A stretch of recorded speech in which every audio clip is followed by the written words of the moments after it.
Bismillahirrahmanirrahim. Assalamualaikum warahmatullahi wabarakatuh. Al-Fatihah. A'udzubillahi minasyaitonirrajim. Bismillahirrahmanirrahim. Alhamdulillahi rabbil alamin. Iyyaka na'budu wa iyyaka nasta'in. Ihdinas siratal mustaqim. Siratal ladzina an'amta 'alaihim ghairil maghdubi 'alaihim waladdallin. Innal hamdalillah nahmaduhu wa nasta'inuhu wa nastaghfiruh wa na'udzu billahi min shururi anfusina wa min sayyiati a'malina man yahdihillahu fala mudilla lahu wa man yudlilhu fala hadiya lahu asyhadu an la ilaha illallah wahdahu la syarika lahu wa asyhadu anna muhammadan abduhu wa rasuluhu amma ba'd. فإن خير الحديث كتاب الله وخير الهدي هدي محمد صلى الله عليه وسلم وشر الأمور محدثاتها وكل محدثة بدعة وكل بدعة ضلالة وكل ضلالة في النار. اللهم افتح علينا حكمتك وانشر علينا من خزائن رحمتك يا أرحم الراحمين. اللهم لا سهل إلا ما جعلته سهلا وأنت تجعل الحزن إذا شئت سهلا. اللهم الطف بنا في تيسير كل عسير فإن تيسير كل عسير عليك يسير ونسألك اليسر والمعافاة في الدنيا والآخرة برحمتك يا أرحم الراحمين. اللهم تقبل منا صالح الأعمال واجعلها خالصة لوجهك الكريم. اللهم ألهمنا رشدنا وأعذنا من شر أنفسنا والحمد لله رب العالمين.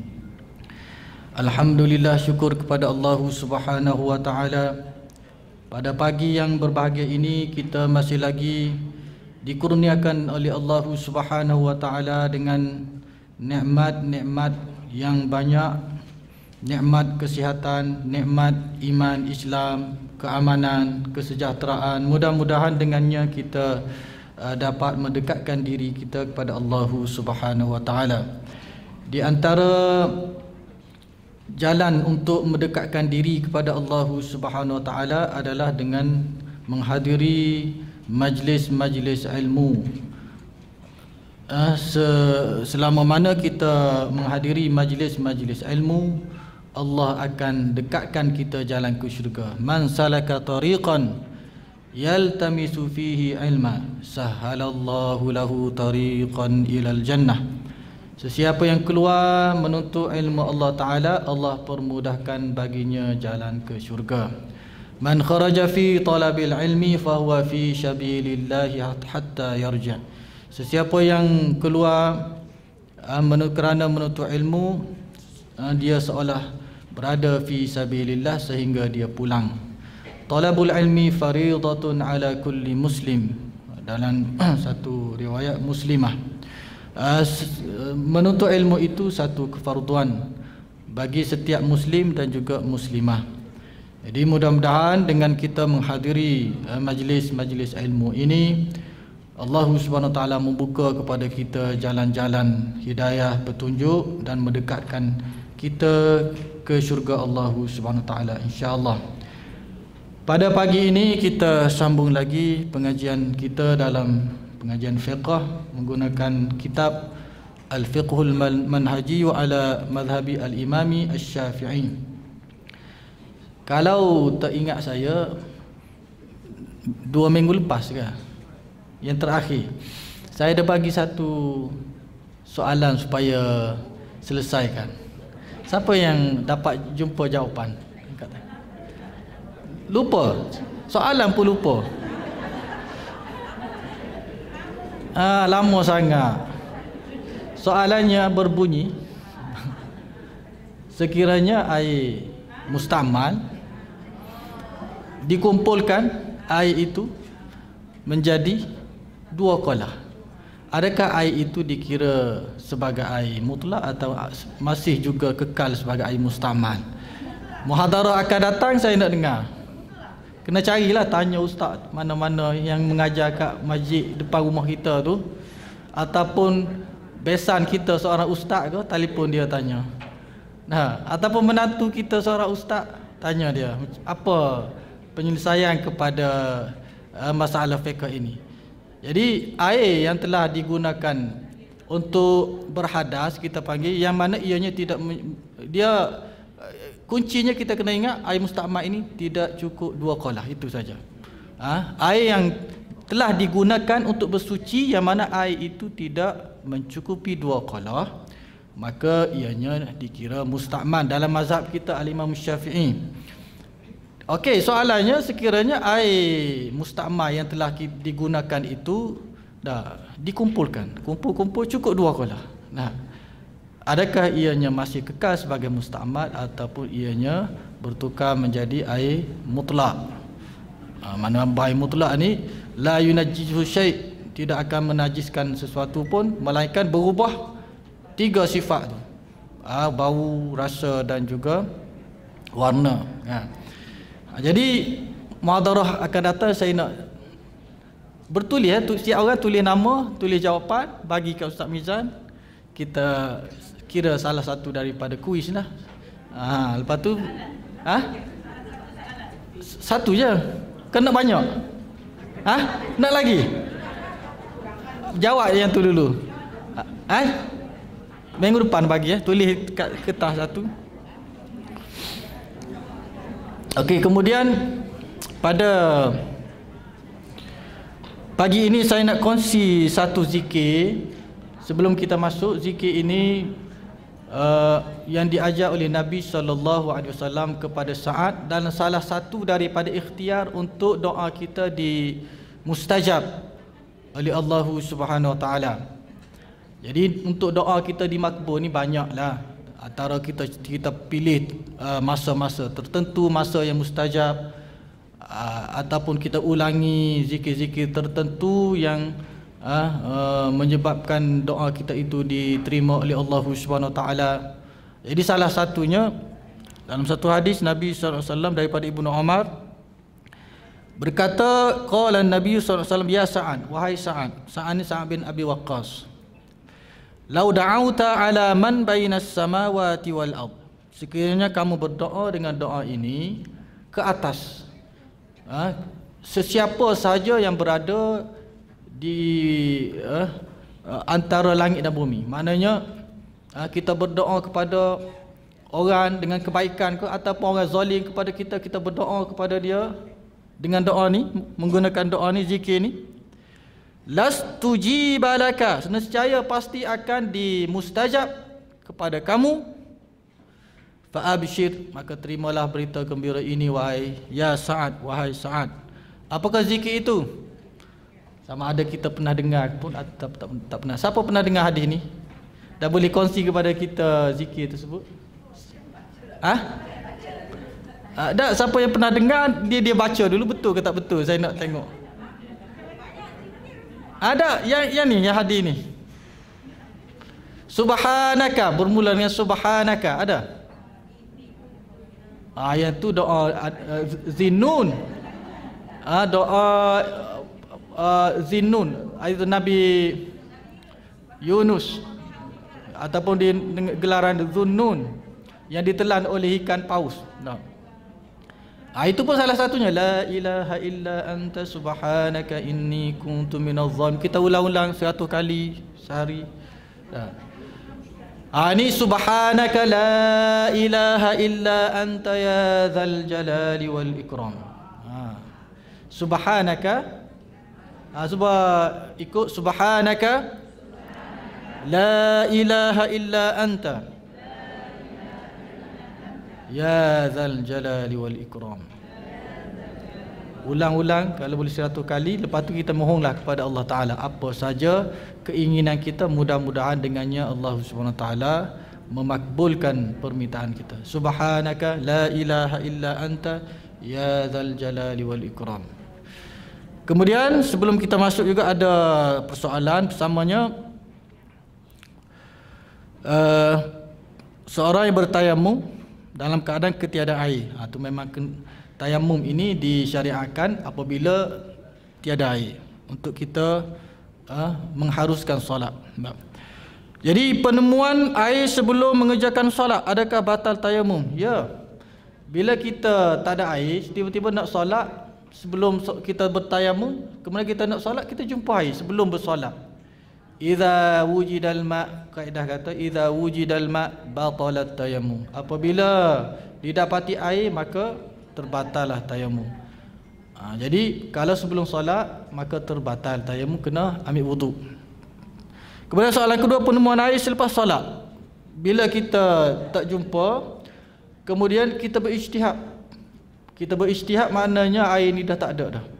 Sumber air dah tak jumpa. Kita pun solat dengan ijtihad kita itu solat kita sah. Dan kalau kita jumpa air walaupun tak jauh daripada tempat kita solat, solat sah dan tak perlu diulangi. Tak perlu diulangi kerana kita telah berijtihad tadi bahawa tidak ada air. Itu penting ijtihad tu. Apa maksud ijtihad tu? Maknanya kita menggunakan seluruh usaha kita untuk kita mencapai satu hukum. Kita tengok tanda-tanda tidak ada air, kering. Kemudian yang terakhirnya, adakah seorang itu perlu qada solat yang telah ditinggalkan sewaktu dia pitam dan koma?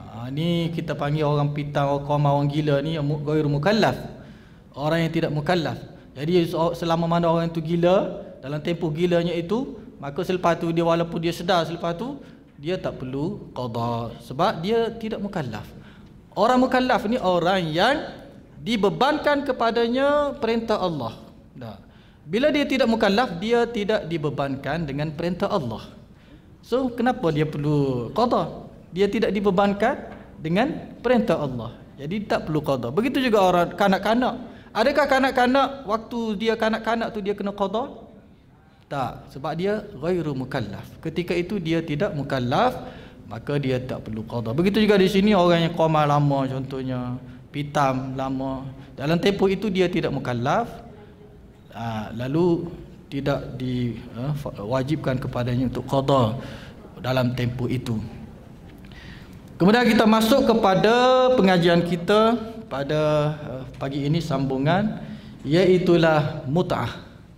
Pada muka surat 764, mut'ah. Ini apa ni? Nikah mut'ah ke apa ni? Ke apa? Pernah dengar mut'ah? Nikah mut'ah pernah dengar? Apa maksud nikah mut'ah tu? Iaitulah pernikahan yang tanpa wali, tanpa saksi. Ada tempoh, bertempoh. Tempoh maknanya aku nikah dengan kamu dalam tempoh satu malam. Jadi apa beza dengan pelacur-pelacur, bayar dia satu malam. Jadi dalam mazhab kita dan jumhur ulama mengatakan ianya telah dimansuhkan selepas peperangan Khaybar. Jadi pernikahan mut'ah ini pernikahan yang batil dalam mazhab kita, tapi ianya diamalkan dalam Syiah, mazhab Syiah. Sebab itulah orang-orang muda yang suka kepada perkara ini, dia lebih tertarik sebab dalam mazhab mereka menawarkan sesuatu yang disukai oleh orang muda. Mut'ah. Contohnya solat. Orang yang malas solat bolehlah solat 3 kali saja sehari. Dia jamak. Dia jamak antara apa? Zuhur dengan asar jamak, maghrib isya jamak, kemudian subuh. 3 waktu. Jadi banyaklah perbezaan dalam sudut fiqh lah di antara Ahlus Sunnah wal Jamaah dan juga Syiah ini. Jadi mut'ah di sini bukan bermaksud perkahwinan mut'ah yang kita fahami tadi, tetapi ianya adalah mut'ah ini macam kita kata sagu hati. Selepas berlakunya perkahwinan dengan berlakunya perceraian selepas itu ataupun perpisahan. Jadi perpisahan itu sama ada dengan perceraian ataupun dengan perintah mahkamah. Contoh, oleh kerana mendapat aduan tentang pernikahannya itu sama ada sah ataupun tidak sah, tiba-tiba mahkamah mengatakan mesti difarak, mesti dipisahkan kerana wali tidak ada ke, dan seumpama salah satu daripada rukun nikah itu cacat, maka dia dipisahkan oleh mahkamah. Jadi dengan itu, dengan berlakunya perpisahan ataupun perceraian, tolak, maka wajib kepada suami memberi sagu hati kepada isterinya dalam keadaan tertentu. Sekiranya kita kata perceraian itu, perpisahan itu berpunca dari suami.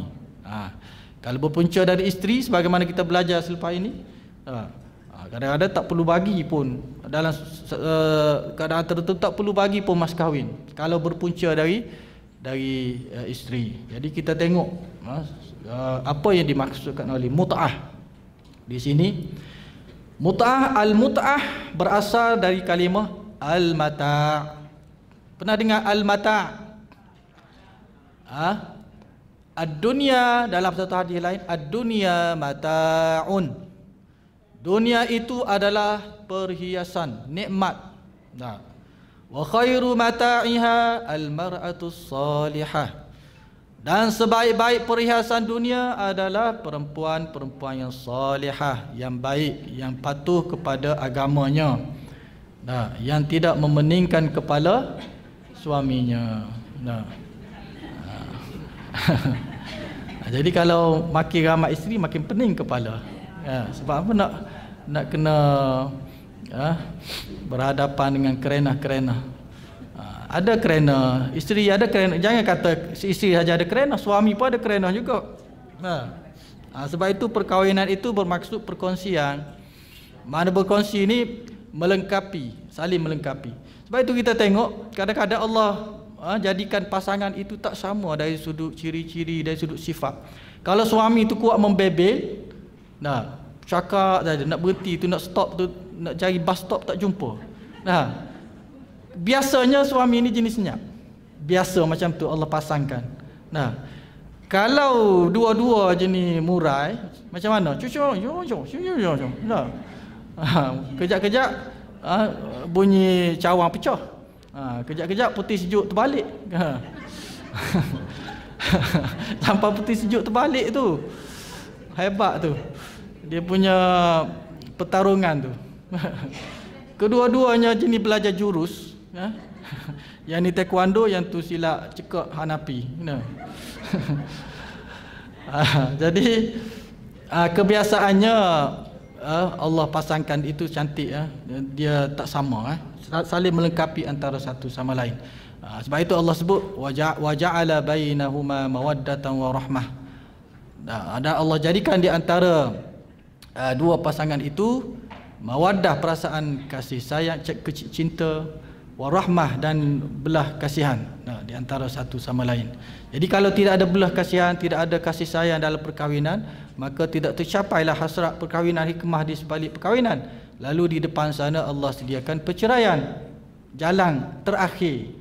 Jadi walaupun kita kata at-talaqu abghadul halali ila Allah at-talaq, walaupun kita kata talak itu disyariatkan, dibenarkan, tetapi benda yang Allah tak suka. Maknanya ianya pilihan terakhir. Kalau sudah pergi jumpa suluh timbantara pun tak boleh juga. Jadi kalaulah itu merupakan kebahagiaan masing-masing, boleh tenang masing-masing perceraian, maka itu jalan terakhir. Jadi al-mata' itu sebagaimana hadis tadi, nikmat ataupun keseronokan, perhiasan, itu al-mata'. Sebagaimana hadis, ad-dunya mata', dunia itu keseronokan, dunia itu penuh dengan nikmat, hiasan, dan sebaik-baik hiasan dunia. Dalam banyak-banyak hiasan dunia ni, yang terbaik, paling baiknya Nabi kata al-mar'atus salihah. Itulah seorang lelaki yang mempunyai isteri yang salihah. Itu adalah hiasan terbaik dunia. Kalau dia ada rumah besar ke, kereta besar ke, kalau dapat isteri yang tak baik, itu bukan ketenangan. Jadi al-mata' itu apa dia? Dari sudut bahasanya, iaitulah perkara yang menyukakan hati, yang hati rasa suka, tenang, nikmat dengannya, dan boleh dimanfaatkan. Itu al-mata', benda yang hati kita suka dan ianya bermanfaat. Itu mata'. Kemudian al-mut'ah di sini, apa maksud di sini? Istilahan, dari sudut istilah fiqh, dari sudut apa yang difahami oleh ahli fiqh. Bila ahli fiqh menceritakan tentang mut'ah, apa yang dimaksudkan, apa yang hendak diingini daripada kalimah tersebut, itu yang dimaksudkan di sini. Itu apa dia? Iaitulah harta yang wajib diserahkan kepada isteri yang telah berpisah dengannya. Maknanya menjadi satu kewajipan. Kalau suami tak bagi, apa hukumnya? Berdosa bila wajib. Bila yang kita belajar dalam usul fiqh dah. Apa itu al-wajib? Ma talabahu syari'u fi'lahu talaban jaziman haitsu yu'aqabu ala fa'ilihi wa yuthabu ala tarikihi. Dah. Jadi wajib itu adalah yuthabu ala fa'ilihi wa yu'aqabu ala tarikihi. Dah. Wajib itu adalah sesuatu yang disuruh, diperintahkan oleh syarak untuk melakukannya dengan tuntutan yang jazam, pasti, putus. Kemudian sesiapa yang mendatanginya mendapat pahala, meninggalkannya berdosa. Itu wajib. Jadi bermaksud di sini, kalau suami itu tidak membayar setelah berlaku perpisahan, sama ada perpisahan itu dalam bentuk tolak, perceraian ataupun dipisahkan, maka menjadi wajib kepada suami untuk menyerahkan kepada isterinya sejumlah nilai selepas berlaku perceraian ataupun perpisahan, at-talaq ataupun al-faraq. Jadi siapa yang berhak mendapat mut'ah? Isteri yang bagaimana sifatnya, kriterianya, yang berhak untuk mendapat, dan dia berhak untuk menuntut mut'ah. Kalau suami tak bagi, dia boleh tuntut di mahkamah. Mahkamah jumlah tertentu setelah berlakunya perceraian. Jadi mut'ah wajib diberikan kepada bekas isteri dalam keadaan pertama, keadaan macam mana isterinya wajib diberikan mut'ah? Apabila diceraikan selepas berlakunya persetubuhan. Baru saja kahwin, kemudian setelah berlaku perceraian, ada selisih faham, tak boleh nak sabar, dia pun menceraikan isterinya setelah berlaku perceraian. Jadi dalam keadaan ini, maka wajib kepada suami untuk membayar mut'ah. Yang kedua, isteri diceraikan sebelum disetubuhi. Yang tadi setelah disetubuhi. Yang ini sebelum disetubuhi, dan manakala mas kahwin pula tidak disebut dalam akad. Mas kahwin pula tidak disebut. Kalau disebut dalam akad, dia akan mendapat separuh daripada mas kahwin. Tak perlu bayar mut'ah dah kalau disebut. Kalau tidak disebut tadi, dia menceraikan, isteri diceraikan sebelum disetubuhi dan mas kahwin tidak disebut, maka dia berhak untuk mendapat mut'ah. Kemudian jika isterinya dihukumkan supaya berpisah, al-faraq, difarakkan dengan suaminya, yang mana disebabkan oleh perpisahan itu disebabkan oleh dari pihak, berpunca dari pihak suami, seperti apa dia bagi contoh, suami murtad, keluar daripada Islam, ataupun suami meli'an isterinya, iaitulah berlaku mula'anah, melaknat dengan sumpah laknat, dia menuduh isterinya berzina tanpa ada bukti. Sebab itu jangan menuduh seseorang itu berzina, kerana tuduhan zina itu ada hukum hudud. Menuduh berzina mesti ada saksi.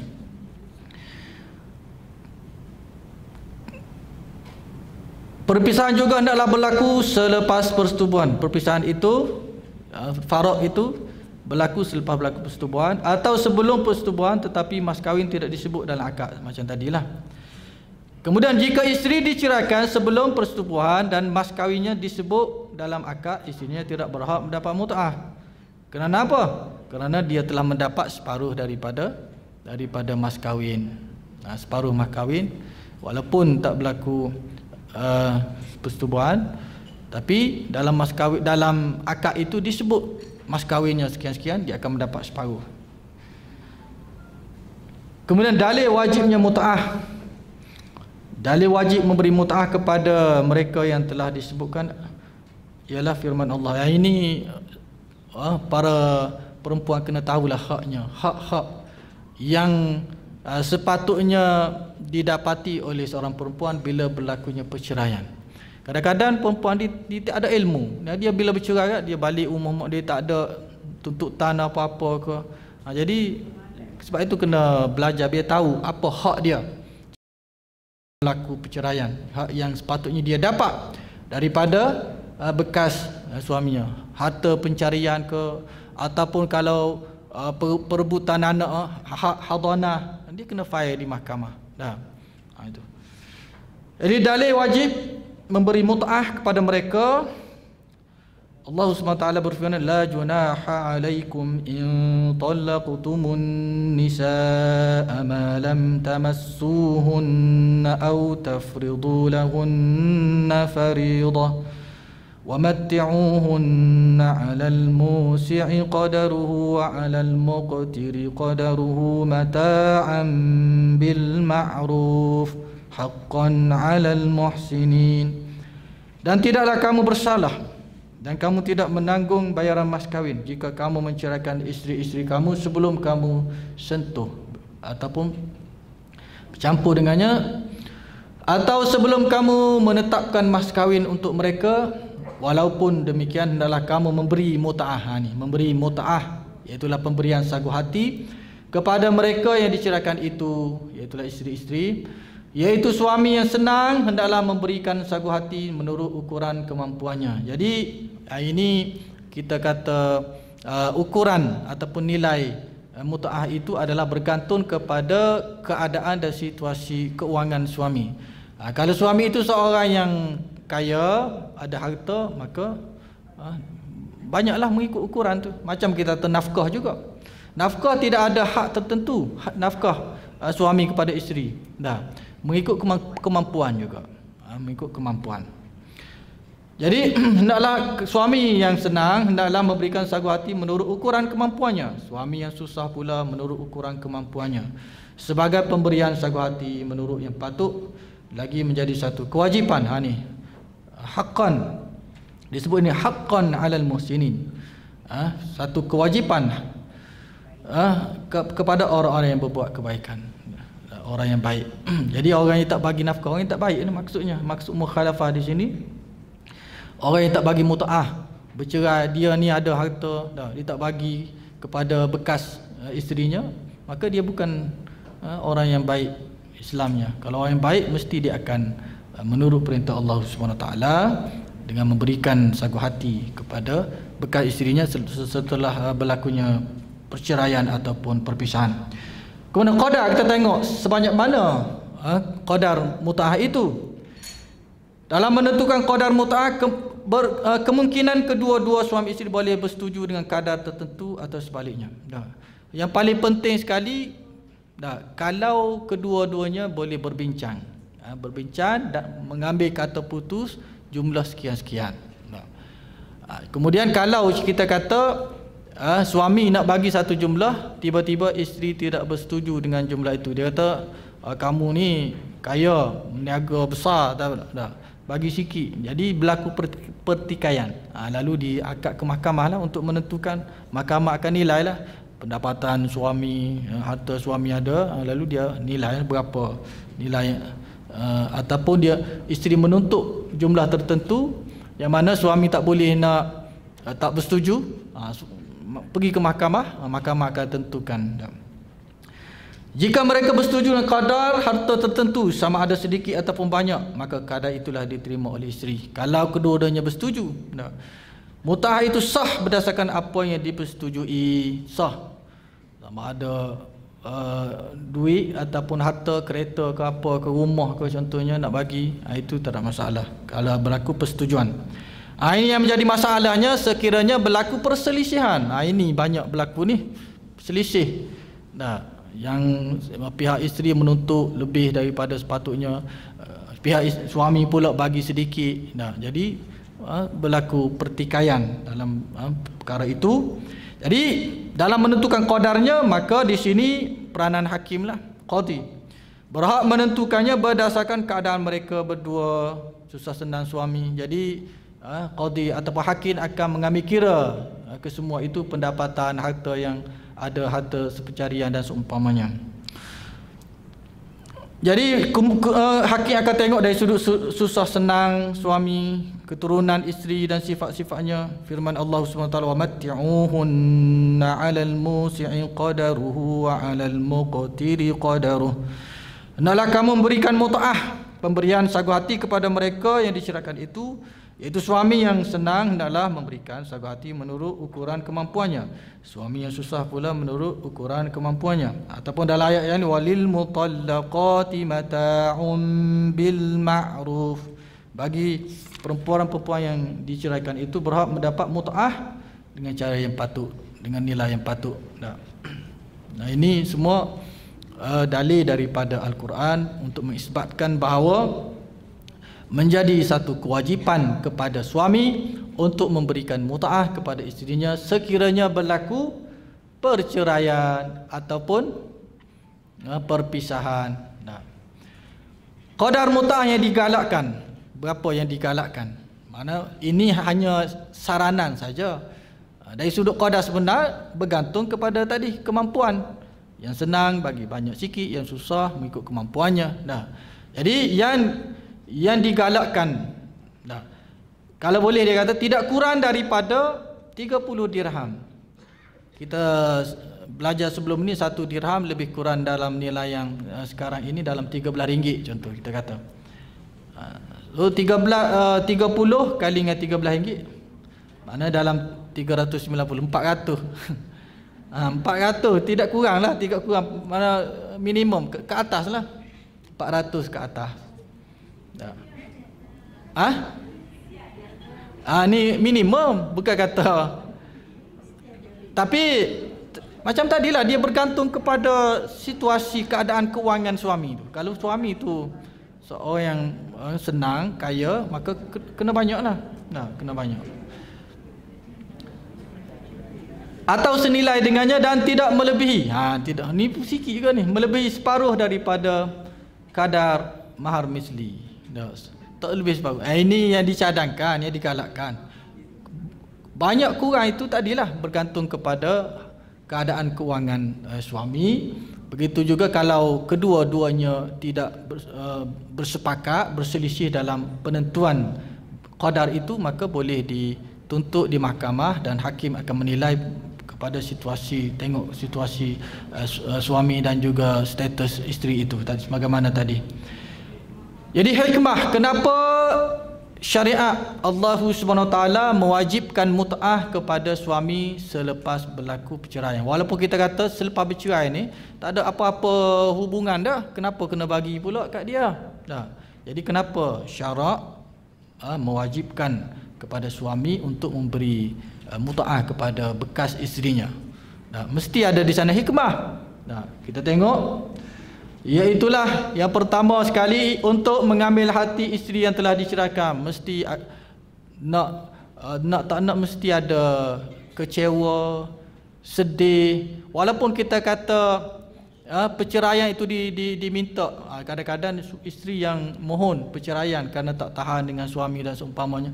Tapi yang kita duk tengok di mahkamah, walaupun dia yang mohon, tapi bila hakim memutuskan menceraikan atau dipisahkan, menangis, dua-dua menangis, sedih. Mesti ada perasaan tu, sebab dah hidup perkongsian lama dah. Walaupun kita kata setengah tu gembira dengan perpisahan, tapi di sudut hatinya mesti ada di sana kenangan-kenangan bersama dah. Mesti ada perasaan sedih.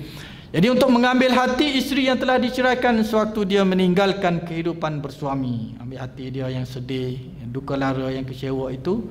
Begitu juga selepas itu mesti dia akan menghadapi suasana hidup yang baru dah. Dalam keadaan tidak ada orang yang memberi nafkah kepadanya. Kalau sebelum ini suaminya memberi nafkah dan dia tidak bekerja, tidak ada sumber, mungkin dia akan terputus sumber pendapatan. Maka untuk dia memulakan kehidupan yang baru tu dengan mut'ah tersebut, meringankan bebanan dan juga kesusahan disebabkan perpisahan dan mengobati perasaan sakit hati dan rasa benci yang memuncak hasil daripada perceraian tersebut. Ni kita kata salah satu daripada memujuk hatilah mutaah ini, sagu hati, sagu hati. Untuk menceriakan sedikit, walaupun perpisahan itu pelik, menyedihkan, mengecewakan, tapi sedikit sebanyak terubat. Walaupun tidak banyak pun, sedikit banyak kekecewaan, kesedihan itu terubat dengan sedikit pemberian tersebut. Itu. Kemudian yang seterusnya, keterlaluan dalam mas kahwin. Kalau kita tengok dalam masyarakat lah, kalau masyarakat kita ni kadang-kadang di negeri-negeri itu dia berbeza dari sudut mas kahwin. Kalau di sebelah Selangor, Kuala Lumpur ni mas kahwin dia sedikit saja, tapi yang banyak hantaran. Kalau di sebelah Pantai Timur, di Kelantan tempat saya, mas kahwin tu dia tak ada hantaran ni, duit hantaran ke apa, dia terus kepada mas kahwin. Kalau 5,000, contohnya mas kahwin di Kelantan banyaklah, 5,000 ke 6,000. Itu mas kahwin, dengan mas kahwinnya sebanyak 6,000, 7,000. Tapi kalau di Kuala Lumpur ni mas kahwin sebanyak RM80 sahaja. Tapi hantaran ada 10,000 hantaran. 10,000 111 ringgit 11 sen. Satu. 11,111 ringgit 11 sen. Satu. Jadi berbeza. Kalau di negara-negara Arab mas kahwinnya cukup tinggi, di Arab Saudi ke contohnya, di Jordan ke contohnya. Sebab itu ramai kahwin lewat. Lelaki kahwin lewat, perempuan pun kahwin lewat. Sebab apa? Sebab tak cukup mas kahwin, berpuluh-puluh ribu. Bahkan ada yang mensyaratkan kalau nak kahwin mesti ada apartmen, mesti ada kereta dulu baru boleh kahwin. Itu jadi menyukarkan. Jadi kita tengok dari sudut syaratnya bagaimanakah isu ini sekiranya berlaku keterlaluan dalam menilai mas kahwin itu. Ramai di kalangan manusia menjadikan mas kahwin seolah-olah sebagai harga seorang perempuan. Seolah ada setengah kita nampak tu seperti seolah-olah nak menjual anak pun ada juga. Jadi kemuliaan seorang perempuan itu bukan pada mas kahwin. Kalau kita nak ukur di situ, mestilah anak-anak baginda SAW itu lebih tinggi mas kahwinnya, kerana anak Rasulullah bernilai dan juga statusnya mulia. Mesti mas kahwinnya tinggi. Tapi syarat tidak melihat di situ.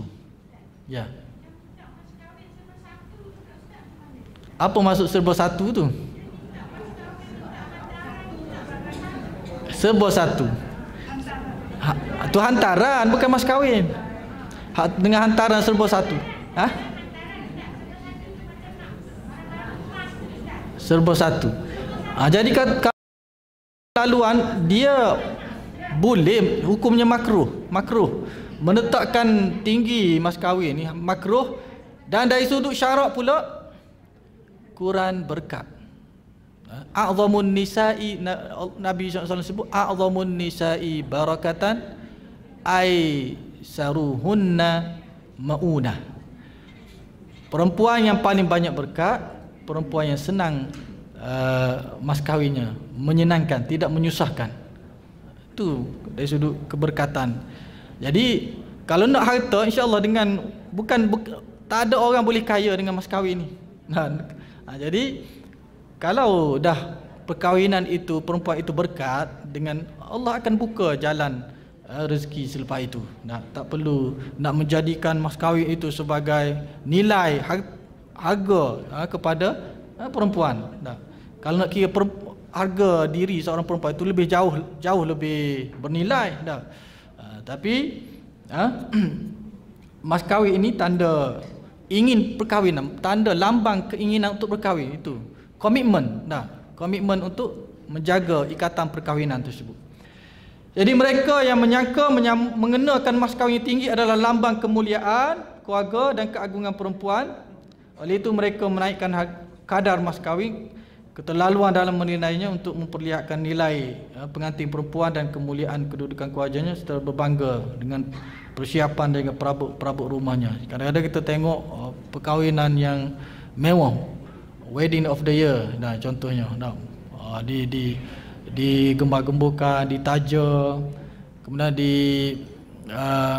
apa tu dimasuk dalam TV rancangan contohnya, tapi tengok 2-3 tahun selepas tu bercerai. Dianya wedding of the year, tiba-tiba bercerai, berlaku perceraian. Jadi tidak diukur di situ. Mereka langsung tidak berfikir bahawa mas kahwin sedikit pun tidak beri makna kepada pengertian tersebut. Malah iaitulah mas kahwin dalam Islam. Apa hikmah di sebalik mas kahwin itu?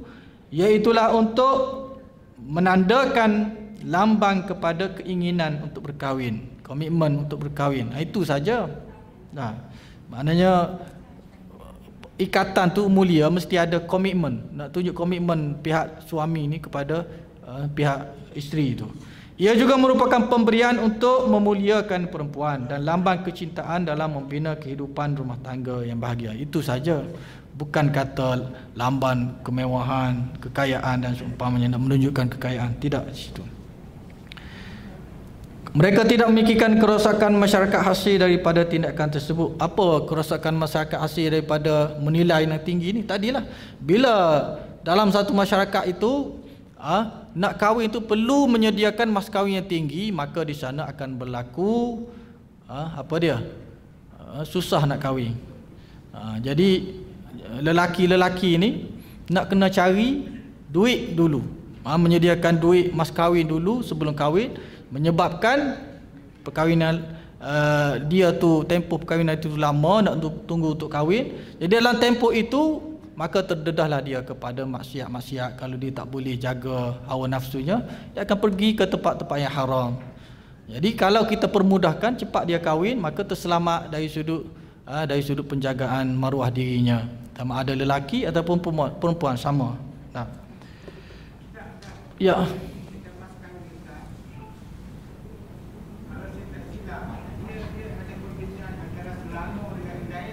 Ada.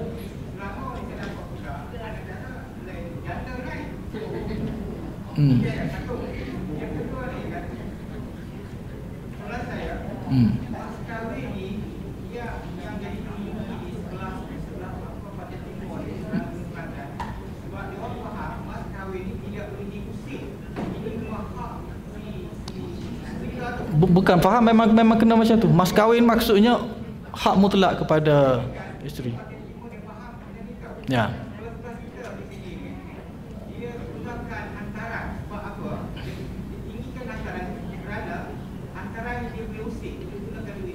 Itu tak betul tu.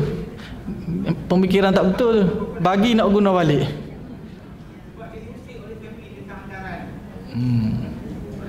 Sepatutnya macam tu. Sepatutnya kalau kita bagi 5,000 mas kahwin yang disebut dalam akad itu, itulah milik kepada pengantin tersebut.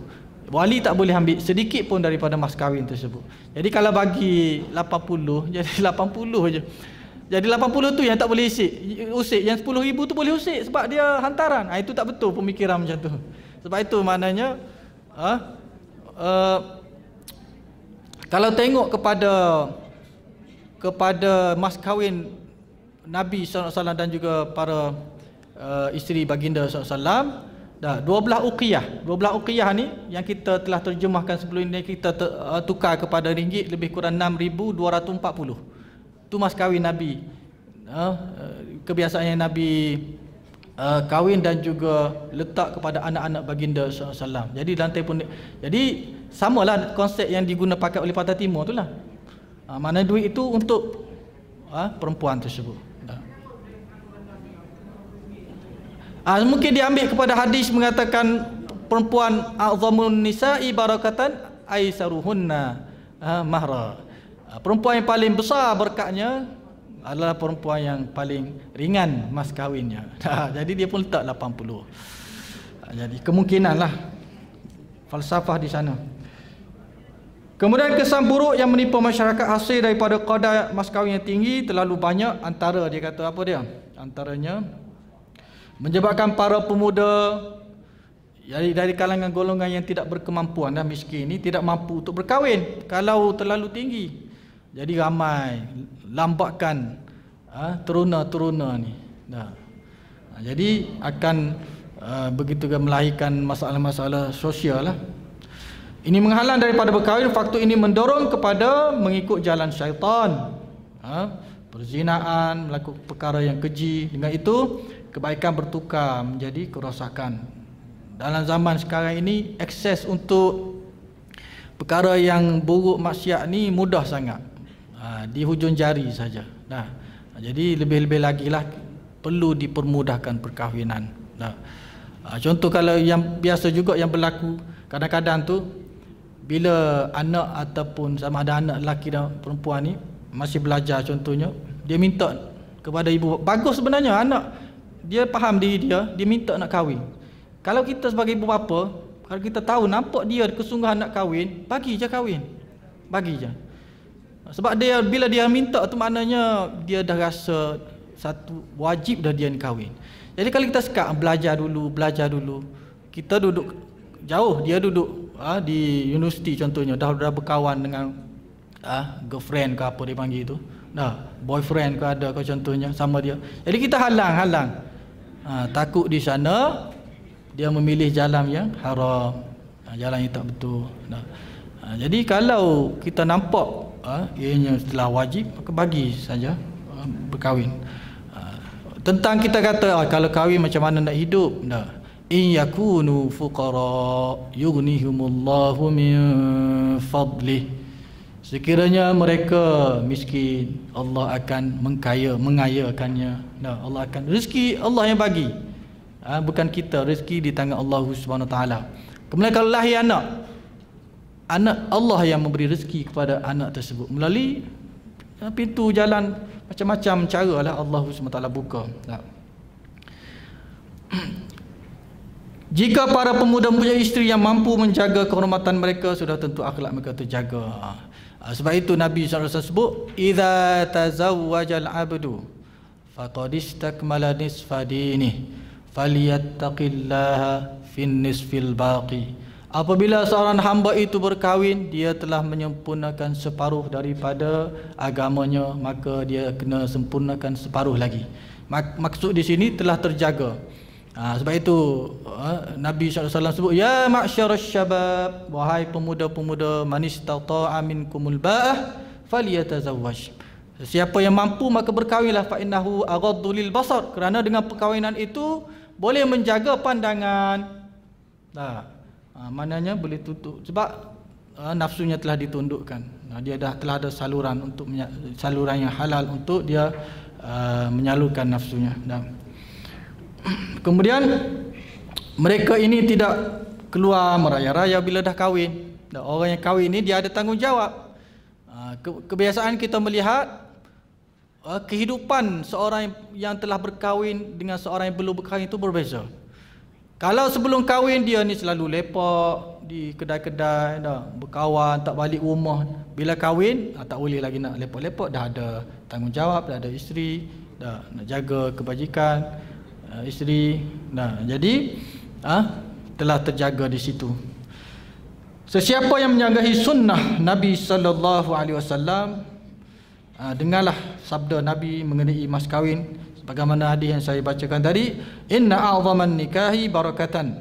Dalam riwayat a'zaman nisa, perempuan ini perkahwinan. Inna a'zaman nikahi barakatan aisaruhunna mu'unah. Sesungguhnya perkahwinan yang paling besar keberkatannya adalah yang paling murah belanjanya, iaitulah mas kahwinnya. Dan riwayat lain a'zamun nisa, paling perempuan yang paling banyak berkat.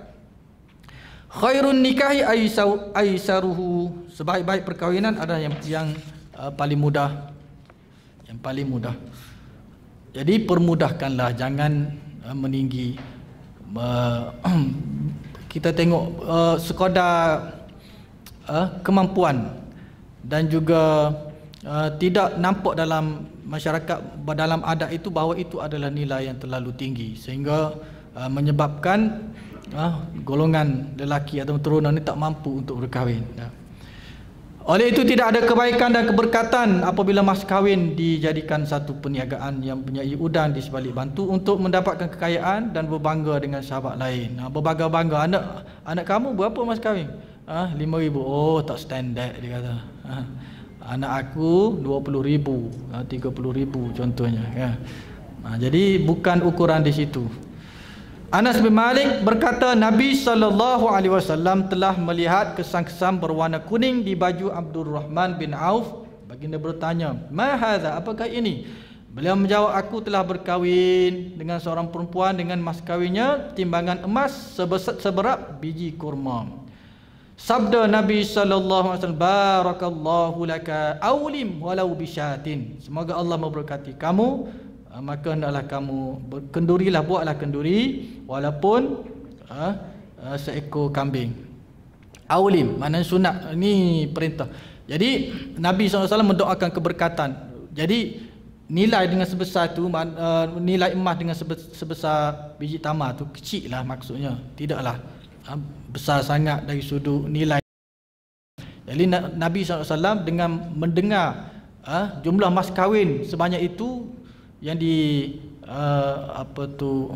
berlaku dalam perkahwinan Abdurrahman bin Auf ini, lalu Nabi SAW mendoakan keberkatan kepadanya. Barakallahu laka, semoga Allah SWT memberkati kamu, dan selepas berkahwin itu maka aulim, hendaklah kamu mengadakan kenduri walau bisyatin, walaupun dengan seekor kambing.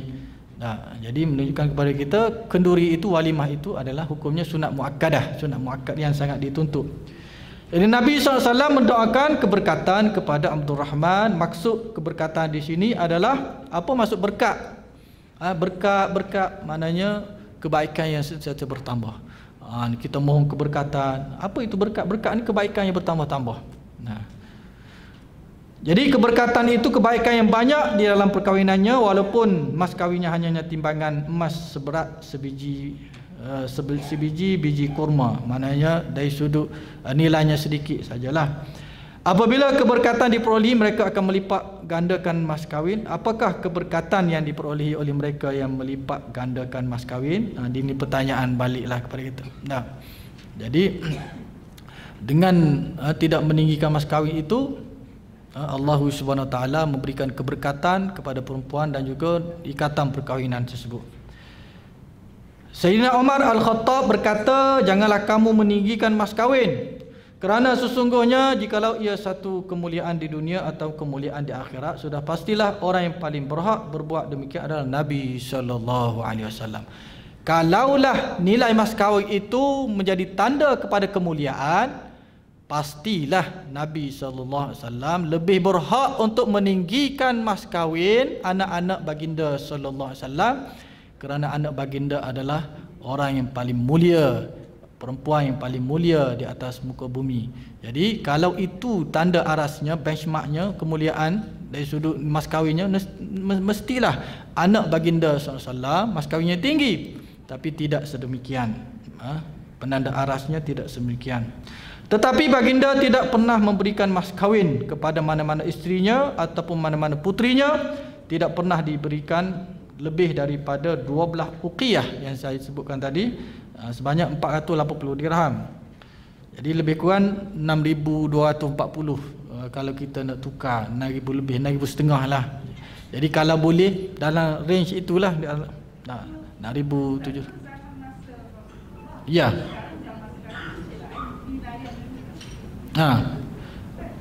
Tak apa, kita nak nilai, cuma jangan melampau.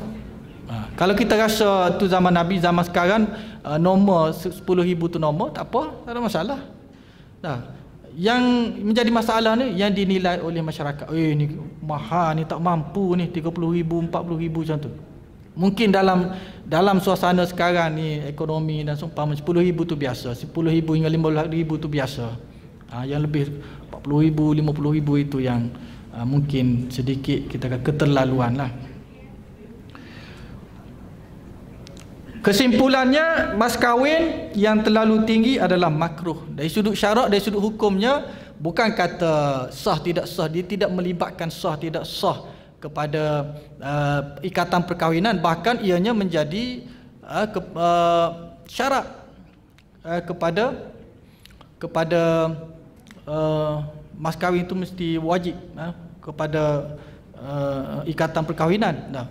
Jadi kalau tinggi pun sah perkahwinan, tapi hukumnya adalah makruh saja. Jadi kalau kita rendahkan, sunnah. Itu bila lawan kepada makruh, sunnah, kita mendapat pahala sunat. Kerana ikut kepada saranan Nabi sallallahu alaihi wasallam supaya tidak mempermudahkan dalam masalah mas kahwin ini. Kemudian akad nikah dan juga kesannya. Jadi akad nikah ni sangat penting, sangat penting kerana ia akan memberi kesan kepada selepas berlakunya akad nikah tersebut. Sama ada hubungan suami isteri ataupun tuntutan ataupun tanggungjawab pasangan masing-masing. Selepas saja selesai sahnya akad nikah tersebut, ada kesan yang telah ditetapkan oleh syarak. Apakah yang dimasukkan dengan nikah? Kita tengok dulu. An-nikah, az-zawaj. Dari sudut bahasa, dari sudut makna yang difahami dalam bahasa Arab, bila disebut az-zawaj, iaitulah campur, bergandingan, bergaul. Maknanya ia melibatkan lebih seorang. Itu az-zawaj. Mana bergaul, bercampur, berganding. Orang Arab kata apa? Si fulan menikahkan unta-untanya, yang mencampurkan unta-untanya, menggandingkan unta-untanya. Bermaksud menggandingkan sebagainya dengan sebahagian lain. Mereka juga berkata dia dinikahi tidur. Zawwajahun naum ataupun khalatahun naum. Maknanya dia telah tidur, dia telah bercampur dengan tidur. Maknanya dia telah dikuasai oleh tidur. Begitu juga firman Allah Subhanahu wa taala. Jadi maksud di sini dalam firman Allah ini maksud dari sudut bahasa, bukan maksud pasangan dari sudut syarak. Uhsyurul ladzina zalamu wa azwajahum. Kumpulkanlah, himpunkanlah pada hari akhirat kelak orang zalim bersama dengan azwaj, pasangan. Kalau kita nak terjemah pasanganlah, isteri-isteri mereka, bukan isteri-isteri mereka di sini, gandingan mereka. Jadi maksud azwajahum di sini adalah maksud dari sudut bahasa. Dalam firman Allah ini bukan maksud pasangan mereka, pasangan orang zalim itu isteri mereka, tak. Ini gandingan-gandingan, iaitulah para syaitan, dikumpulkan pada hari akhirat ke dalam neraka Allah Subhanahu wa taala. Jadi nikah dari sudut syarak yang difahami oleh ahli fiqh, apa dia? Aqdun yatadammanu ibahatal istimta'i kullun minaz zawjaini bil akhari ala wajhin masyru'. Iaitulah satu akad yang mengharuskan suami isteri melakukan istimta' dengan berlakunya, dengan terlafaznya akad tersebut, maka halal hubungan suami isteri. Yang sebelum ini haram menjadi halal. Yang sebelum ini tak boleh sentuh, boleh disentuh. Itu. Kemudian begitu juga sambungan lagi dia kata apa?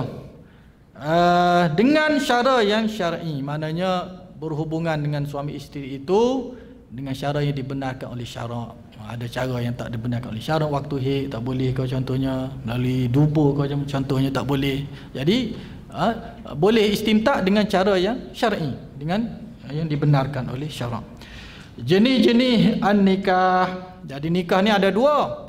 Bila saja berlaku akad nikah, maka kita akan hukumkan kepada pernikahan itu sama ada ianya bila saja wali ijab kemudian qabul oleh pengantin lelaki, maka Tok Qadi akan tanya, macam mana? Sah ke tidak sah? Tanya saksi. Dia kata sah. Jadi bila berlaku akad nikah itu, kita tengok dari sudut sah ke tidak sah. Kalau tidak sah, maka pernikahan itu kita panggil batil. Pernikahan yang terbatal. Tidak terjadilah perkahwinan itu bila terbatal. Jadi terbatal perkahwinan itu disebabkan tidak cukupnya rukun-rukun nikah ataupun syarat sah nikah tidak dipenuhi dalam majlis akad tersebut. Jadi nikah terbagi pada dua, nikah yang batil, yang tidak sah, dan nikah yang sahih, nikahu as-sahih, nikah yang sah, yang betul, yang memenuhi rukun-rukun dan juga syarat sah nikah. Jadi nikah yang batil itu adalah apa dia? Nikah yang tidak cukup rukun dan juga syarat sah nikah. Jadi hukum nikah ini adalah haram. Haram. Nikah yang tidak mencukupi rukun-rukunnya dan juga tidak mencukupi memenuhi syarat sah nikah, hukumnya haram. Dan haram juga perhubungan di antara suami isteri tersebut. Dan apabila diangkat kepada mahkamah, qadi tengok, menilai dan tengok tidak cukup rukun dan juga syarat sahnya, maka qadi kena pisahkan di antara suami isteri itu kerana pernikahan tidak sah. Tidak ada apa-apa kesan. Pernikahan yang batil ini tidak ada apa-apa kesan. Tak boleh istimta', hubungan bapa mertua, ibu mertua pun tidak sabit. Sebab pernikahan batil. Yang lahir, walaupun begitu, dalam setengah bentuk nikah yang batil, walaupun kita kata pernikahan itu tidak haram dan tidak sah, tapi pernikahan batil ini ada juga kadang-kadang melibatkan hukum-hukum tertentu. Contoh pernikahan batil telah kemudian tak cukup, tidak ada wali ke contohnya, tapi telah berlaku persetubuhan. Ada. Kalau selepas difarak, ada suami ini kena bagi juga, walaupun kita kata pernikahan itu batil. Jadi dalam isu-isu tertentu, walaupun batil, tapi ada juga terkait dengan hukum syarak. Walaupun begitu, dia kata setengah bentuk nikah yang batil ini perempuan wajib dibayar mahar mithli. Contohnya perkahwinan tanpa wali dan perempuan itu telah disetubuhi. Maka Nabi SAW dalam isu ini, Nabi SAW bersabda, ayyuma imra'atin nakahat bighairi idzni waliyiha fanikahuha batil. Thalathan Nabi sebut fanikahuha batil fa in dakhala biha falaha mahrul mithli bimastahalla min farjiha. Mana-mana perempuan yang berkahwin tanpa kebenaran walinya, maka nikahnya adalah batal. Sambil baginda mengulangi 3 kali, jika berlaku persetubuhan walaupun batal tapi telah berlaku persetubuhan, maka baginya mahar misli, kena bayar mahar misli dengan sebab dia menghalalkan farasnya.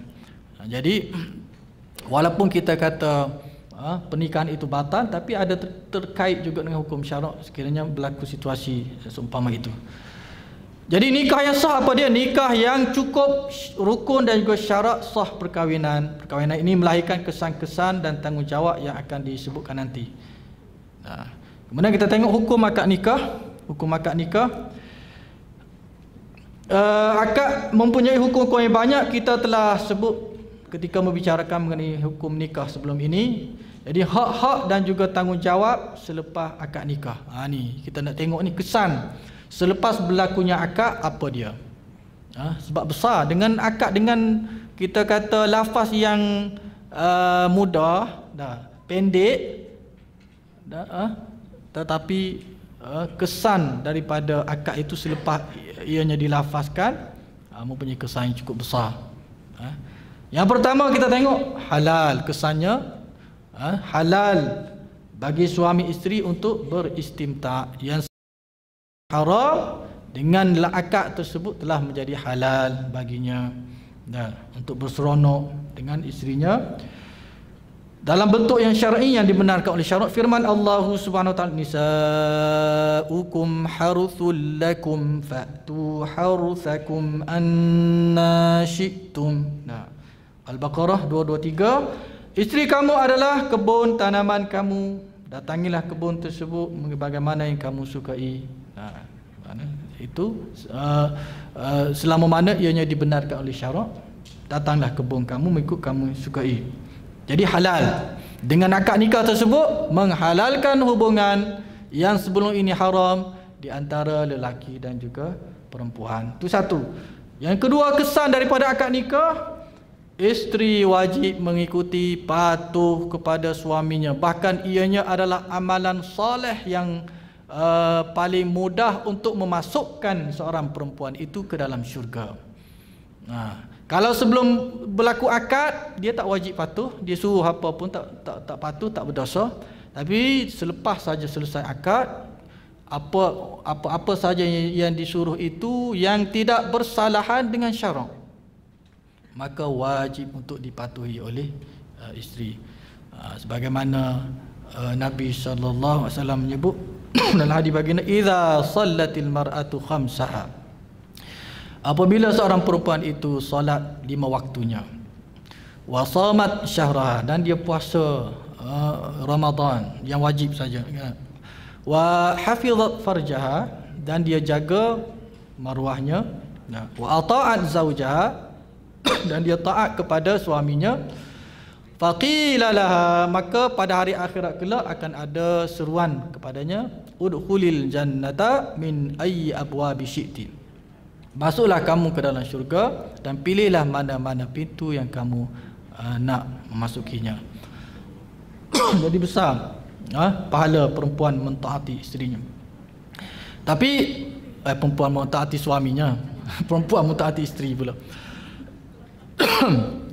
Tapi dalam hadis lain Nabi SAW sebut, la ta'ata li makhluqin fi maksiatil khaliq, tidak ada ketaatan bagi makhluk pada perkara yang bersalahan dengan Khaliq Allah Subhanahu Wa Taala. Jadi kalau perintah suami itu bersalahan dengan syarak, bertentangan dengan syarak, tidak wajib patuh pada ketika itu.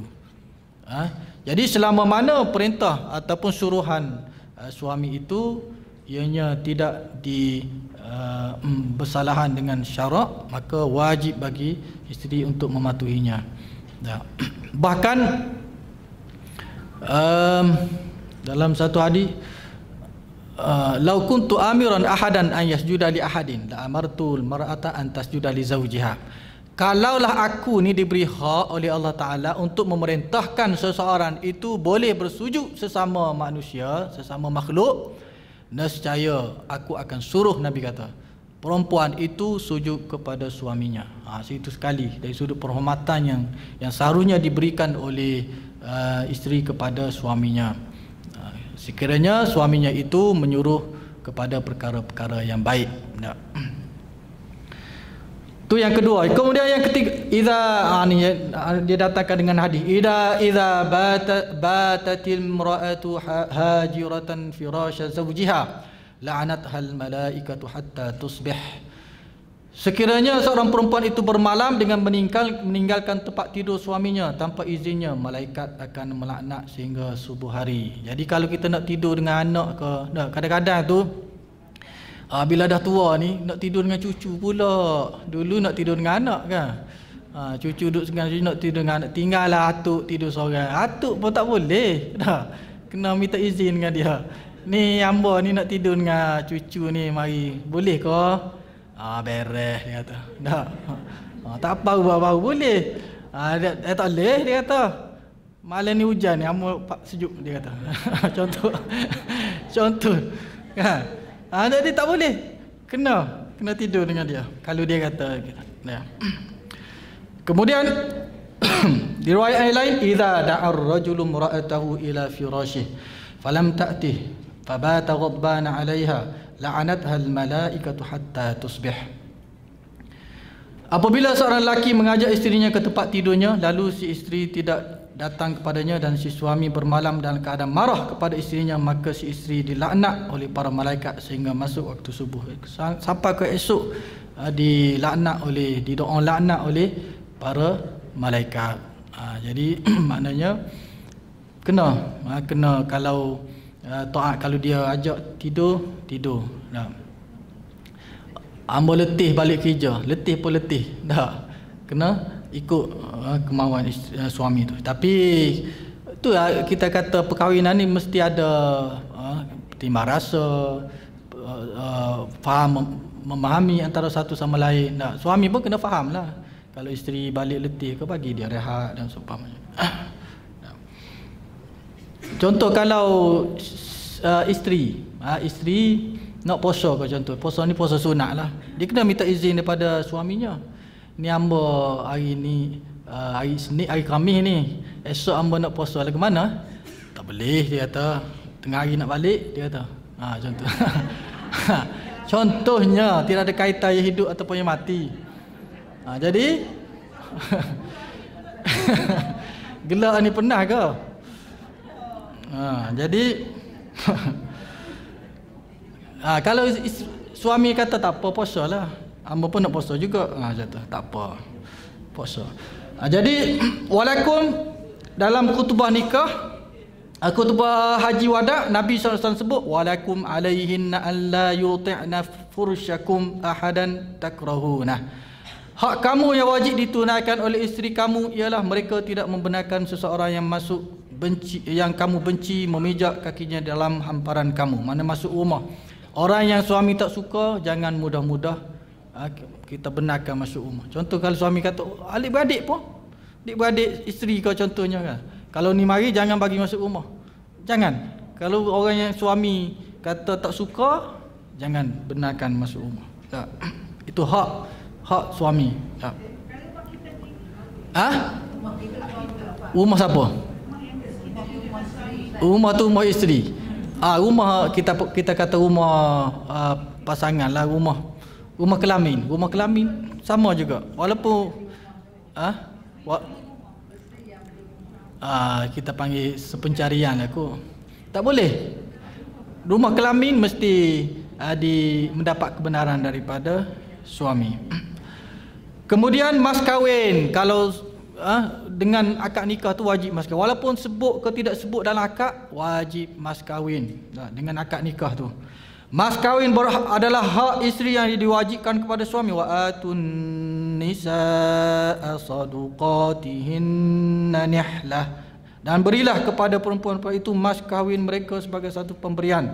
Sama ada disebut yang kita panggil mahrul musamma ataupun tidak disebut dalam akad nikah dipanggil mahrul mithli.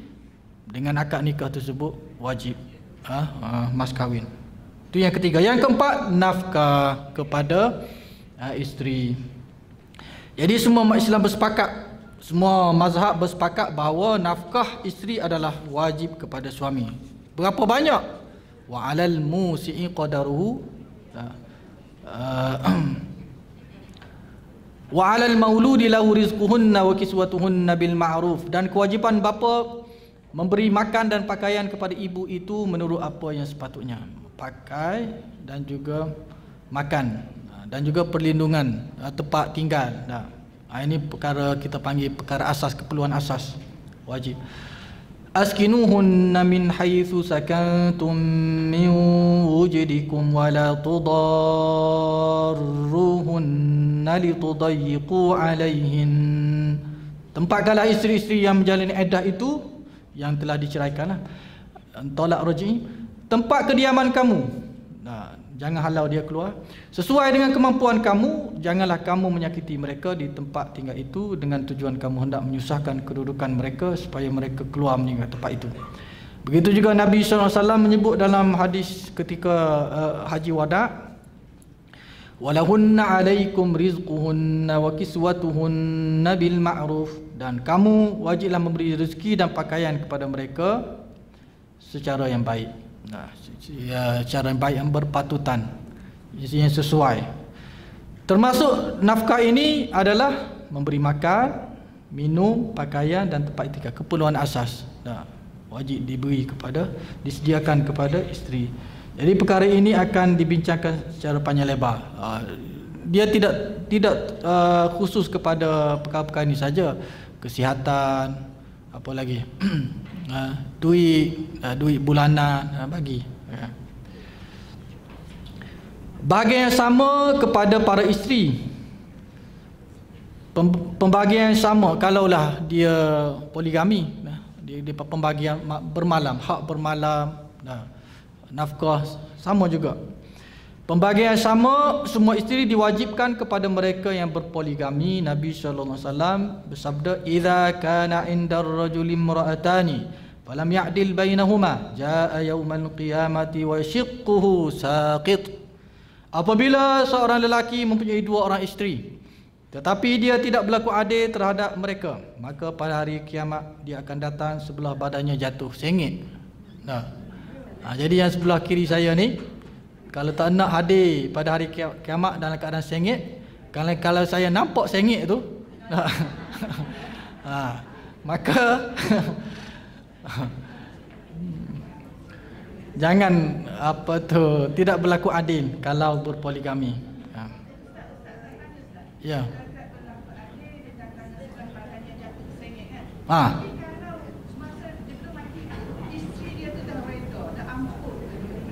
Boleh dia boleh gini. Bila kita kata nafkah tu wajib, ataupun bermalam lah contohnya, pembahagian malam tu mesti dibahagikan secara adil. Tapi kalau mana-mana isteri dia menggugurkan haknya, dia menggugurkan haknya. Kalau dia tidak gugurkan haknya, menjadi bebanan kepada suaminya, dosa pun akan dia tanggung. Tapi kalau dia redha, dia kata tak apalah, oleh kerana dia datang kemudian, dia rela untuk menggugurkan hak bermalam, jadi abang bagi sekali seminggu pun tak apa dah, dia kata. Contoh. Dia kata yang lain tu dia gugurkan, dia kata abang bersama dengan hak sulung lah, dengan kakak lah contoh. Jadi dia redha, tak apa. Yang menjadi masalahnya, menjadi bebanannya, dia tidak redha. Dia nak hak dia. Kalau 2 malam lah, 2 sana 2 sini dah. Itu. Jadi kalau dia tak redha, sengit lah. Kemudian kita tengok doa Nabi SAW setelah Nabi melakukan pembahagian yang adil dari sudut fizikalnya. Lalu Nabi berdoa kepada Allah SWT, Allahumma hadhihi qismati fima amlik, fala talumni fima tamliku wala amlik. Ya Allah, inilah pembahagianku yang telah aku miliki, tempat tinggal dan nafkah. Maknanya secara adil lah Nabi bahagikan di antara isteri baginda sallallahu alaihi wasallam. Janganlah engkau mencelaku pada perkara yang engkau miliki dan aku tidak miliki, iaitulah cinta dan kasih sayang. Yang ini susah. Yang fizikal ni mesti wajib dibagi secara adil. Bermalam, nafkah. Adil tu maknanya mengikut kesesuaian. Bukan kata adil tu sama banyak dari sudut nafkah. Contohnya kalau isteri pertama anak 10, jadi nafkah dia lain. Kalau isteri baru ni tak ada anak lagi, jadi lain. Jadi tak boleh yang baru ni nak berdengki sebab bagi lebih, sebab yang tu ada tanggungan. Itu adil. Adil ni maknanya wad'u syai' fi mahallihi, meletakkan sesuatu pada tempatnya, sesuai. Jadi Allah tidak mengambil kira dari sudut kasih sayang. Sebab kasih sayang ni sukar kita nak samakan. Contohnya setengah tu dia lebih kasih sayang kepada yang baru. Ada juga dia lebih kepada yang bila berkahwin dia ingat yang baru ni bagus, tiba-tiba tidak bagus, jadi dia sayang kepada yang nombor 1. Ada juga macam tu kan. Itu tidak diambil kira kerana dia melibatkan perasaan ni sukar untuk kita ukur, nak bagi-bagi. Dia dalam hati, kecuali hati tu boleh belah dua duduk sebelah kiri kanan, ini untuk isteri pertama, isteri kedua. Kalau boleh buat macam tu tak apa. Tapi tak boleh benda melibatkan perasaan itu, Allah tidak mengambil kira. Kemudian dari sudut keturunan, kesan apabila berlaku akad keturunan, iaitulah anak yang lahir akan dinasabkan kepada bapanya. Kalau lahir di luar perkahwinan tak boleh dinasabkan. Anak zina contohnya, yang kita panggil anak tidak sah taraf ni, tidak boleh dinasabkan kepada bapa biologinya.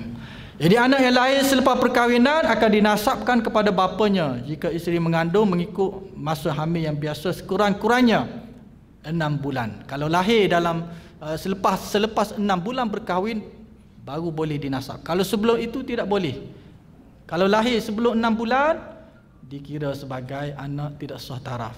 Tidak salah. Mesti 6 bulan paling minimum kelahiran untuk dinasabkan kepada bapanya ataupun bapanya yang sah tu, dengan mesti sekurang-kurangnya 6 bulan selepas perkahwinan.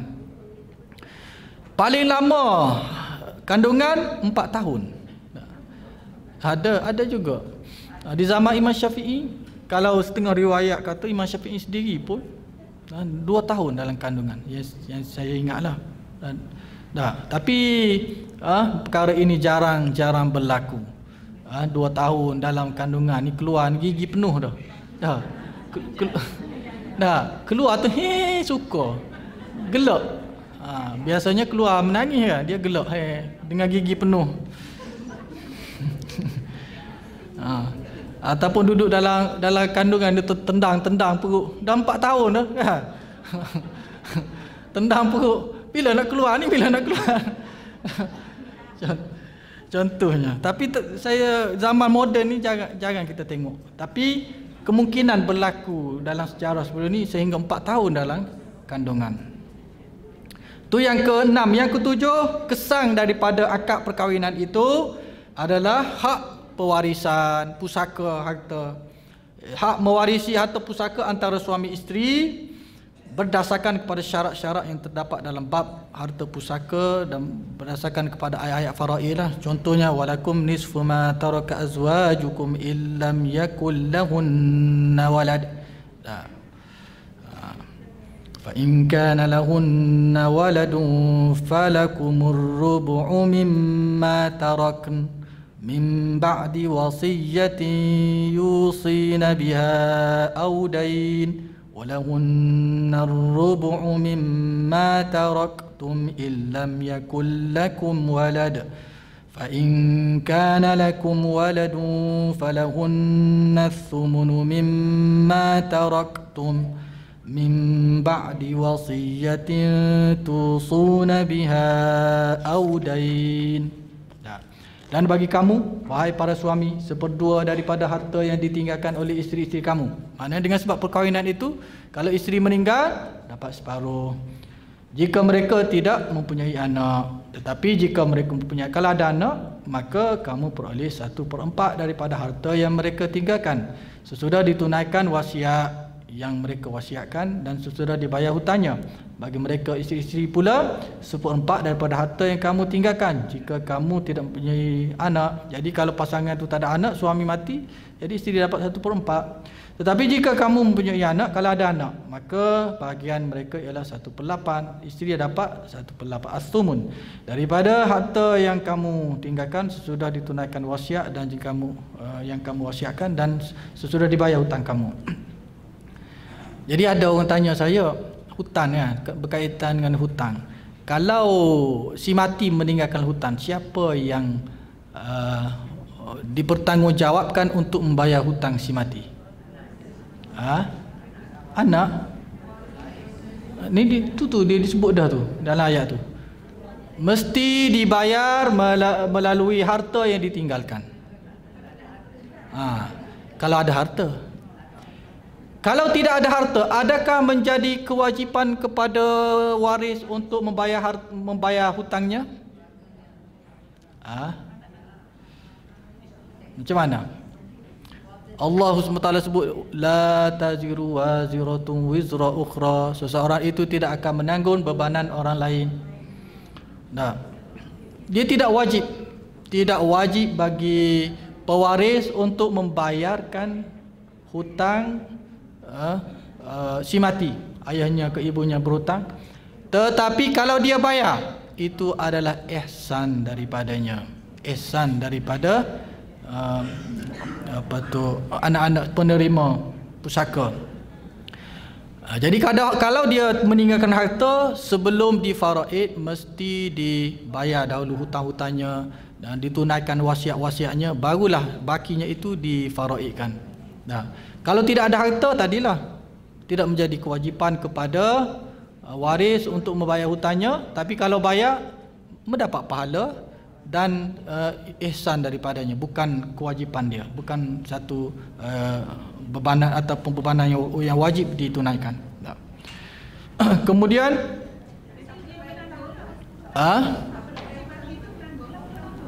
ya, kalau tidak dibayar, siapa suruh berhutang? Sebab itu berhutang ini, hutang ni kalau tak perlu jangan.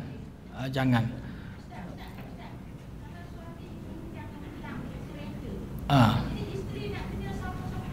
Biasanya kalau dia insurans, bila kita mati dia akan cover kan, tak payah bayar dah kalau kita insurans. Rumah pun sama, kalau meninggal insurans akan cover. Ya.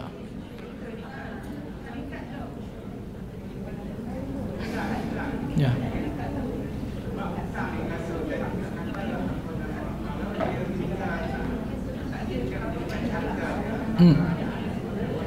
Ya.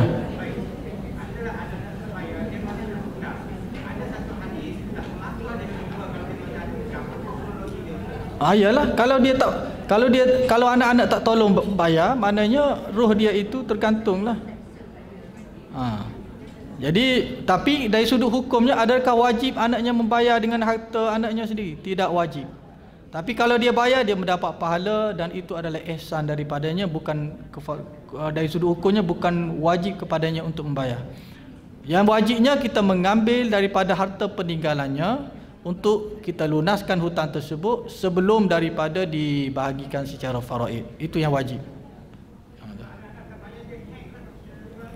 Kalau anak sanggup ayahnya itu tergantung, tak payah bayar.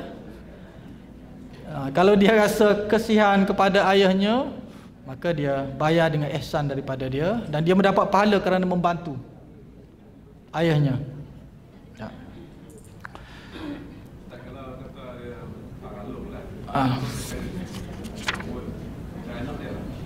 Apa dia? Biasa kalau ngalun dia akan cari angah ke acik ke. Dia akan cari semualah. Sebab itu janganlah. Alung ni confirm riba. Jangan terlibat dengan alung ke acik ke angah ke. Kalau berhutang, dia mesti al-qardul hasan, hutang yang baik. Apa maksud baik? Maknanya kita bagi RM10, kita bayar pun RM10. Itu qardul hasan. Kalau bagi dalam perjanjian awal, aku bagi hutang RM10, kamu kena bayar RM12, itu confirm adalah riba. Tapi kalau tidak ada dalam akad, kita berhutang dengan orang RM10, kita bayar RM12 atas budi dia bagi hutang kepada kita, itu tidak riba. Sebab tidak ada persetujuan pada akad. Itu adalah ihsan daripada peminjam. Kita nak oleh kerana budi dia memberi hutang kepada kita, kita bayar lebih sikit. Itu tak apa kalau macam tu. Tapi ya.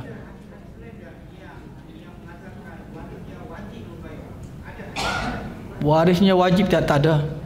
Tidak ada. Warisnya wajib. Warisnya wajib menguruskan harta peninggalannya dengan melunaskan terlebih dahulu. Itu wajib. Melunaskan terlebih dahulu hutang baru dibahagi secara faraid. Itu wajib. Tapi kalau tidak ada harta, tidak meninggalkan harta, tidak wajib kepadanya untuk membayar. Kalau dia bayar, itu ihsan dan juga dia dapat pahala kerana membantu ayahnya. Ya.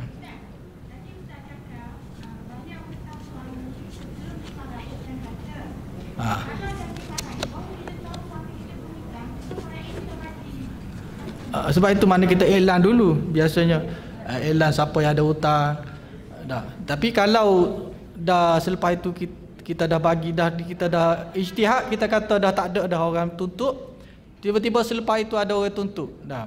Jadi kita kongsi daripada tadilah, daripada yang kita dapat tadi, ambil balik, buat untuk kita bayar hutang si mati tersebut.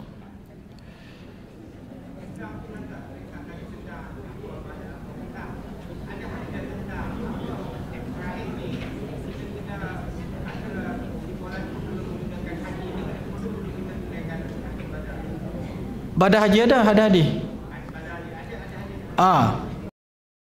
Ada hadis seorang perempuan datang kepada Rasulullah SAW, menyatakan ibunya meninggal dan belum mengerjakan haji. Afa ahujju anha, bolehkah aku nak menunaikan haji bagi pihaknya? Nabi kata boleh. Ada hadis.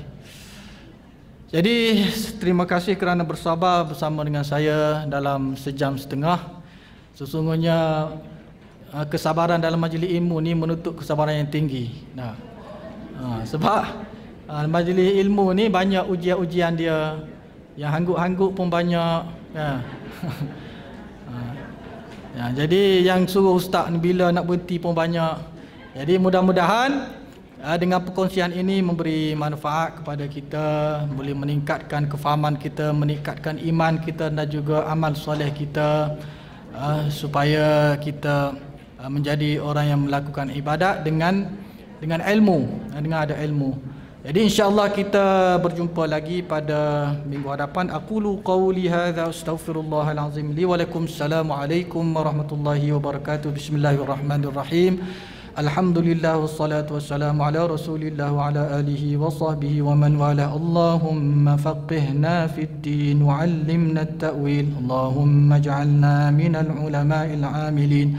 اللهم اجعلنا من الذين يستمعون القول فيتبعون أحسنه. ربنا آتنا في الدنيا حسنة وفي الآخرة حسنة وقنا عذاب النار والحمد لله رب العالمين.